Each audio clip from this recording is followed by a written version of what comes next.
السلام علیکم ورحمۃ اللہ۔ بھائی محمد ایاز صاحب سرگودا سے سوال کرتے ہیں کہ وَيَهْدِيكُمُ اللَّهُ وَيُصْلِحُ بَالَكُمْ کا ترجمہ کیا ہے؟ یہ جو الفاظ بولے جاتے ہیں يَهْدِيكُمُ اللَّهُ وَيُصْلِحُ بَالَكُمْ، یہ چھینکنے والے کے جواب میں بولے جاتے ہیں۔ اسلام ایک مکمل ضابطۂ حیات ہے، اس نے چھینکنے سے متعلق بھی مکمل احکامات بیان کیے ہیں کہ اس کے جوابات میں کیا کہنا چاہیے۔ چنانچہ بخاری شریف، مسلم شریف، اس طرح ابو داؤد شریف اور اسی طرح ترمذی شریف میں اس کے مکمل احکامات آئے ہیں۔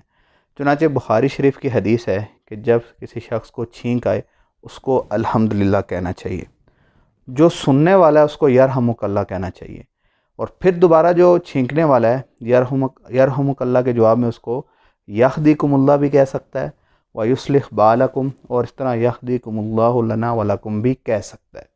یہ اس کے احکامات ہیں۔ اس طرح ترمذی شریف کی حدیث ہے، اس میں چھینکنے والے کے بارے میں یہ ہے کہ وہ الحمدللہ علی کل حال بھی کہہ سکتا ہے۔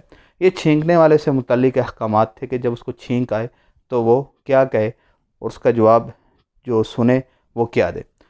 اب اس میں یہ ہے کہ چھینک جو ہے اس کو اللہ تعالیٰ نے پسند فرمایا ہے، جمائی کو اللہ تعالیٰ نے پسند نہیں فرمایا۔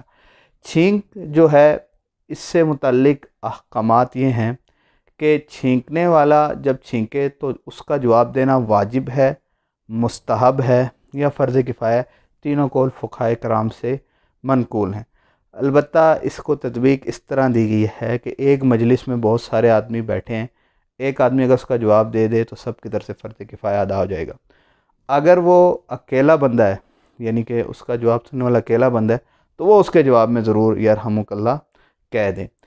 اسی طرح اگر کوئی شخص بیت الخلاء میں ہے تو اس کے الحمدللہ کا جواب دینا بھی نہیں چاہیے، اس کو الحمدللہ کہنا بھی نہیں چاہیے۔ اس طرح خطبے کے اندر بھی الحمدللہ نہیں کہنا چاہیے، چونکہ اس کا استماع، اس کا سننا خود واجب ہے۔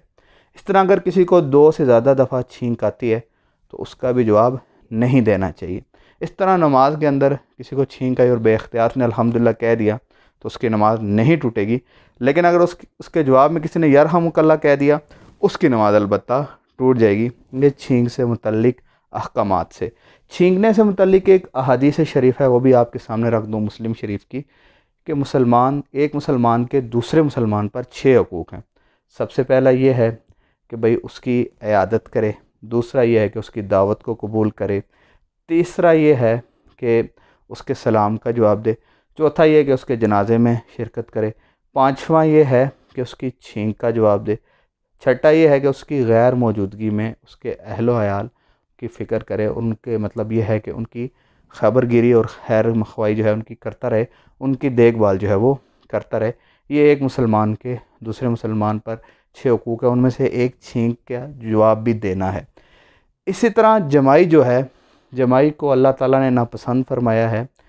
اس کے جو آداب ہیں وہ یہ ہیں کہ سب سے پہلے تو حدیث شریفہ میں آتا ہے کہ انسان کو مکمل کوشش کرنی چاہیے کہ جمائی کو روک لے۔ اگر جمائی نہیں رکتی تو پھر انسان کو چاہیے کہ اپنے بائیں ہاتھ منہ پر رکھ کر اس طرح کر کے جو ہے وہ جمائی لے لے، ورنہ حدیث شریفہ میں آتا ہے اگر ہاتھ نہیں رکھے گا تو شیطان اس کے منہ کے اندر چلا جاتا ہے۔ اس حدیث شریفہ کی تشریح میں علامہ ابن حجر عسقلانی رحمۃ اللہ علیہ لکھتے ہیں کہ کسی انبیاء کو کبھی بھی جمائی نہیں آئی، اس وجہ سے یہ اللہ تعالیٰ کو سخت ناپسند ہے۔